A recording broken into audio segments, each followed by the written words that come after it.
Hello मेरे प्यारे दोस्तों। यार कुछ बच्चों को मेरे पास डीएम आ रहे थे कि सर कितने रैंक पे कितने परसेंटाइल बनेंगे, सर उसके बेसिस पे क्या हमारा रैंक आएगा, सर हमें ये बता दो। उसके बेसिस पे बचे हुए जो हमारे पास 12 से 13 दिन है उसके हिसाब से अब हम मेंटली उसी के हिसाब से प्रिपरेशन करेंगे।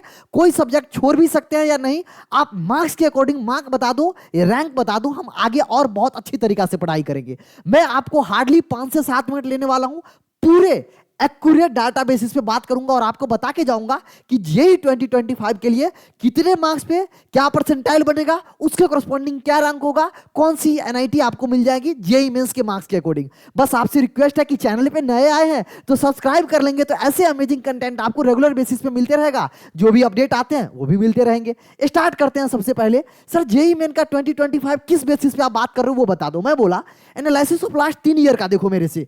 2022 में 9 लाख बच्चे के आसपास अपियर्ड हुए थे, क्वालिफाइड 2,62,000, अप्रोक्स 2.5 लाख हर एक साल ही क्वालिफाई करता है, जिसमें से कट ऑफ जो गया था 88.41 परसेंटाइल। 68 से 100 मार्क्स जिस बच्चे का आया था वो कट ऑफ कर गया था, मतलब क्वालिफाई कर गया था। किसके लिए? एडवांस के लिए। समझ में आया? अच्छा, जो ये हमारा परसेंटाइल लिखा हुआ है, कट ऑफ लिखा हुआ है, ये जनरल वाले कट ऑफ है। अगर आप ओबीसी से बिलोंग करते हो तो आप 2-3% कम कर लेना, अगर आप एससी एसटी से बिलोंग करते हो तो उसी के हिसाब से आपका कम होते चला जाएगा। ठीक है, जनरल के हिसाब से मैं आपको बता रहा हूं। 2023 में 11 लाख बच्चे थे, 2,51,000 बच्चे, वही थोड़ा बहुत बच्चे आपको दिखेंगे ज्यादा, 2,50,000 से आपको एडवांस में क्वालिफाई होते हुए 90.77 परसेंटाइल आपको कट ऑफ गया था। किसके लिए? जेई 2023 के अंदर, यानी 74 से 110 मार्क्स जो बच्चा लाया था वो फाइनल क्वालिफाई कर गया था। 2024 में ये बढ़ के नंबर 11 लाख से 14 लाख हो गया और 2.5 लाख बच्चा क्वालिफाई किया। परसेंटाइल सडनली गुजबम्स देखने को मिला, 93.23 परसेंटाइल तक का जंप देखने को मिला यहां पर। ठीक है सर, 2025 में क्या एक्सपेक्टेशन कर सकते हैं? देखो, मतलब आप जनवरी अटेम्प्ट में ही 14.5 लाख क्रॉस हो चुका है, आपको पता है, डाटा सब बच्चों को पता है। सर अगर आप अप्रैल अटेम्प्ट की बात करोगे, डाटा के हिसाब से यह लग रहा है कि मिनिमम मेरे से मानोगे तो 16 लाख प्लस स्टूडेंट जनवरी अटेम्प्ट और अप्रैल अटेम्प्ट मिला के फाइनल ओवरऑल 16 लाख बच्चे जनवरी, मतलब पूरा जेईई मेंस 2025 में बैठेंगे। 2.5 लाख के आसपास सेलेक्ट होगा एडवांस के लिए। कट ऑफ मेरे से पूछोगे तो कट ऑफ फिर भी बढ़ेगा। कुछ बच्चे बोलेंगे, कुछ टीचर्स का कहना है कि सेक्शन दोनों कंपलसरी हो गया जिस कारण कट ऑफ डाउन होगा, बट मेरे से विश्वास मानो, कट ऑफ अगर बहुत ज्यादा पेपर टफ नहीं हुआ, जिस तरीका से पिछले 3 साल से आ रहे हैं 2022, 23, 24 में अगर उसी तरीका का पेपर आया तो कट ऑफ ये 95% होता हुआ दिखाई दे रहा है। और 95% मतलब जनरल वाले बच्चे के लिए आपको 100 से 160 मार्क्स क्वालिफाई के लिए लाना पड़ेगा, इससे एनआईटी नहीं मिलेगा। इससे कितना रैंक आएगा अभी बताता हूं आपको। आगे बढ़ते हैं। सर ये जेई 2024 का कुछ डाटा है। जिस बच्चों का 100 परसेंटाइल आया था उसको ऑल इंडिया रैंक कितना आया था? 56 आया था। समझ रहे हो? ऑल इंडिया रैंक 1, 2, 3 से 56 तक का रैंक, जिसका सारे सब्जेक्ट में परसेंटाइल, ओवरऑल परसेंटाइल बोले तो 100 था। आप समझना, जिसका परसेंटाइल 99.999 था उसको ऑल इंडिया रैंक 65 तक था यार। मतलब 9 स्टूडेंट के बीच में 0.9, 0.1, 0.0001 का गैप था। अब देखो 99.997 जिस बच्चे का परसेंटाइल आया था उसका 104 तक रैंक आया था। ये आपके सामने डाटा है, आप स्क्रीनशॉट ले सकते हो। मतलब जिस बच्चे को 99.994 परसेंटाइल आया था उसका ऑल इंडिया रैंक 1000 बना था। मतलब समझ रहे हो, 99.95 परसेंटाइल पे आपका 1000 रैंक बन रहा है। अगर मैं बात करूं थोड़ा सा और रैंक को पीछे लाता हूं, 99.8 पर 3000 रैंक। अब देखो 99 परसेंटाइल पे चलो, 99 परसेंटाइल कहां है? यहां पर है 99 परसेंटाइल। अगर आप देखोगे 99 परसेंटाइल पे जिस बच्चे का 15,000 रैंक आया पिछले साल, इस बार मान के चलो कि 99 परसेंटाइल जिस हिसाब से बच्चे बढ़ा है, 99 परसेंटाइल जिस बच्चे का आएगा उसका रैंक 19,000 से आपको 20,000 के बीच में इस बार दिखेगा। समझ में आया? तो ये रैंक वर्सेस परसेंटाइल बहुत एक्यूरेट डाटा को, जोसा के डाटा को एनालाइज करके एक्सेल सीट पे एनालाइज करके फिर ये लिया गया है। तो इसमें कोई भी डिस्क्रिपेंसी चीज नहीं है। हाँ, 1-2 इधर उधर होगा, उसमें कोई बुराई वाली बात नहीं है, लेकिन हाँ मोर और एक्यूरेट 100% ये डाटा सही है। तो आप इसके हिसाब से आप देखो कि अगर आप 98 परसेंटाइल भी लाते हो मतलब आपका रैंक 38-40 के आसपास बनेगा। और 38-40 पे मतलब 97 परसेंटाइल जनरल कैटेगरी में आपको एनआईटी नहीं मिलेगा। बिल्कुल सही सुन रहे हैं, बिल्कुल सही सुन रहे हैं। ऐसे दिक्कतें आने वाली है 2025 के अंदर। मैं आपको और आगे दिखाता हूं। अगर मैं आगे बढ़ूं, अभी मैंने आपको 99 पर दिखाया था, 98.5 परसेंटाइल पे कितना? 23,000 रैंक। 98 परसेंटाइल पे देखो 30,000 रैंक। 97.5 परसेंटाइल पे 38,000 रैंक। वहीं अगर देखोगे 95 परसेंटाइल मतलब 76,000 रैंक बना था, जो कि इस बार 2024 में बना था। 2025 में ये आपको 97 से 1 लाख के बीच में बनेगा आपका 95 परसेंटाइल। अगर रैंक 95 परसेंटाइल आया ओवरऑल, तो आपका रैंक जो होगा वो कितने के आसपास बनेगा? 97 से 1 लाख के आसपास बनेगा। ये 2025 के लिए मतलब इतना हाई कंपटीशन होने वाला है, जी जान लगा दो मेरे भाई। मैंने कल भी एक स्ट्रेटेजी वीडियो बनाया हूं केमिस्ट्री का, अगर नहीं देखो चैनल पे जाके देखो। मैं हवा में बातें नहीं करता हूं, कर सकते हो। पढ़ना स्टार्ट करो, पीवाईक्यू देना स्टार्ट करो, रिवीजन स्टार्ट करो, मॉक टेस्ट देना स्टार्ट करो, लगे रहो। 12 से 14 घंटा डेली बेसिस पे पढ़ाई करो मुन्ना, तभी जाके हो पाएगा। अब ये क्या है? टॉप 10 एनआईटी का सर सीएस बता दो, कौन से मार्क्स के लिए मैंने बताया था ना रैंक। अब देखो, जिस बच्चे का अदर स्टेट पे लिया हूं 1224 रैंक आया है, उसका परसेंटाइल था 99.91 परसेंटाइल। उसके लिए मार्क्स कितना लाया था? 245 से 278 के बीच में उसको एनआईटी तिरछी में मिला था। टॉप ब्रांच सीएससी, ऑब्वियस सी बात है। एनआईटी सूरत कल की बात करोगे, एनआईटी सूरत कल की बात करोगे, अच्छा होम स्टेट में थोड़ा सा रिलैक्सेशन थोड़ा सा होता है, ज्यादा नहीं। कुछ कुछ एनआईटी में, जैसे एनआईटी हमीरपुर में आपको देखने को मिलेगा, एनआईटी कुछ कुछ, बट जैसे NIT Rajasthan, Jaipur, NIT Patna, NIT Allahabad, इस सब में भैया कोई फायदा नहीं होता है, समझ रहे हो ना। होम स्टेट का ज्यादा फायदा होता नहीं है, थोड़ा बहुत तो होगा, ऑब्वियस सी बात है। होम स्टेट 5,000 पे क्लोज हुआ था, ये 1224, अदर स्टेट होम स्टेट वाला 5,000 तक, तो आपको थोड़ा डिफरेंस यहां पर दिखेगा। 99.6 परसेंटाइल जिसका था उसको एनआईटी तिरछी मिल गया था, मार्क्स उसके लिए देख सकते हो।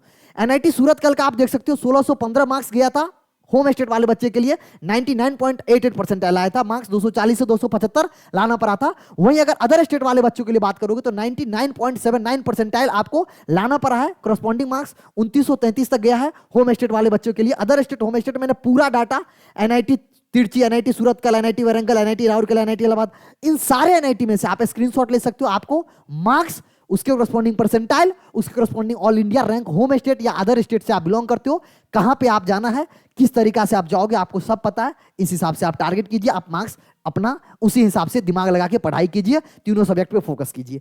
आगे अगर मैं बढ़ूं, आप में ज्यादा टाइम नहीं लेना चाहता हूं, आप इसका स्क्रीनशॉट ले लेना, आपको आइडिया लग जाएगा, ठीक है। जो भी एनआईटी का टारगेट, अच्छा बोलोगे और एनआईटी का दे दो भैया, और एनआईटी का भी मैं बनाया हूं, टेलीग्राम पे जुड़ जाओगे, वहां पे आपको मिल जाएगा।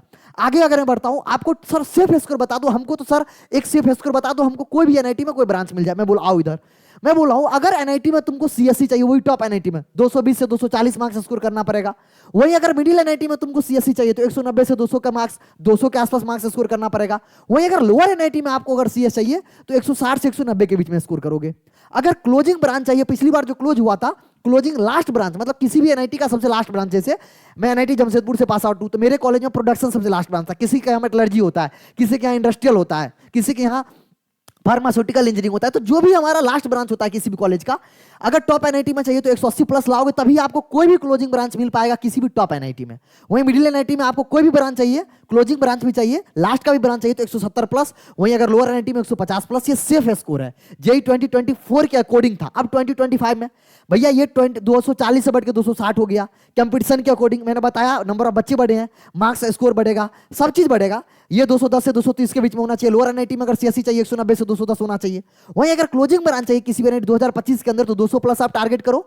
मिडिल एनआईटी में 190 प्लस और लोअर एनआईटी में 180 प्लस। ये रहा जो आपको मैंने मार्क्स बताया, उसके करस्पॉन्डिंग जो रैंक और जो परसेंटाइल जो मैंने यहां और ये डाटा बताया, आप इन सब चीज का स्क्रीनशॉट ले सकते हो और अपना बढ़िया से टारगेट अचीव कर सकते हो कि कैसे करें। अब अगर ये इंफॉर्मेटिव वीडियो आपको अच्छा लगा, मेरा मेहनत अगर आपको दिख रहा है, तो मैं आपसे यही गुजारिश करूंगा, मुन्ना चैनल पे सब्सक्राइब हो जाओ। अभी तो शुरुआत हुई है, काउंसलिंग के दौरान इतना हेल्प करूंगा ना, आप भी बोलोगे सर क्या चैनल है। तो काउंसलिंग के दौरान जी जान लगा देंगे, काउंसलिंग में बहुत सपोर्ट करूंगा यार, दिल से बता रहा हूं, क्योंकि मेरे काउंसलिंग में मुझे दिक्कत हुई थी। इसीलिए आपके काउंसलिंग में कोई दिक्कत ना हो तो मैं हूं, जी सही चैनल खड़ा रहेगा आपके लिए, तो ज्वाइन कर लीजिए, ठीक है, चैनल सब्सक्राइब कर लीजिए। और लास्ट टाइम पे अगर आपको, मैंने अभी अपने टेलीग्राम वाले बच्चे के लिए, जो बच्चे टेलीग्राम से जो उसको टॉप 500 पीवाईक्यू सारे सब्जेक्ट में, फिजिक्स केमिस्ट्री मैथमेटिक्स का सारे चैप्टर का टॉप 500 पीवाईक्यू दे दिया, इसको कर लोगे ना, कट ऑफ आसानी से 98-99 परसेंटाइल क्लियर कर सकते हो। बस इसको ईमानदारी से कर लो तो। जी हाँ सही कह रहा हूं, बहुत इंपॉर्टेंट सारे क्वेश्चन सारे चैप्टर का सब्जेक्ट वाइज मैं आपको दे दिया हूं top important. NCERT based hand written notes complete organic inorganic में, और केमिस्ट्री का मास्टर हूं तो इनऑर्गेनिक ऑर्गेनिक का जो मैं पढ़ता हूं, जो मैं पढ़ाता हूं बच्चों को, वो दे दिया लास्ट टाइम पे। तुम उसको देख के बस पढ़ लो, रिवीजन कर लो।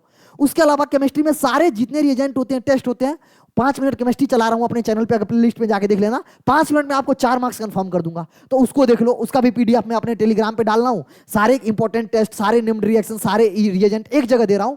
कम टाइम में कैसे मैक्सिमम मार्क्स ला सकते हो, ये चैनल आपको बता रहा है। और ब्लाइंडली फॉलो करो, दिन रात मेहनत करो, पीवाईक्यू दो, मॉक टेस्ट दो, रिवीजन करो, एक सब्जेक्ट पे 4 से 5 घंटा दो, 15 से 16 घंटा पढ़ाई अगर करोगे, अगले 14 दिन जी जान लगा दोगे, भैया कहीं नहीं जा रहा है आपका 99 परसेंटाइल के रेंज में। आप जितना मेहनत करोगे उतना उधर साइड जाओगे 100 के पास, जितना कम करोगे 95 92 या जितना तुम कम करोगे उस हिसाब से अपना इधर की तरफ जाओगे। उम्मीद करते हैं छोटा सा वीडियो हेल्प किया होगा, एक आइडिया दिया होगा कि कौन सी एनआईटी को टारगेट कर सकते हो और कितना मार्क्स लाना चाहिए, उसके करस्पॉन्डिंग कितना रैंक आपका आएगा।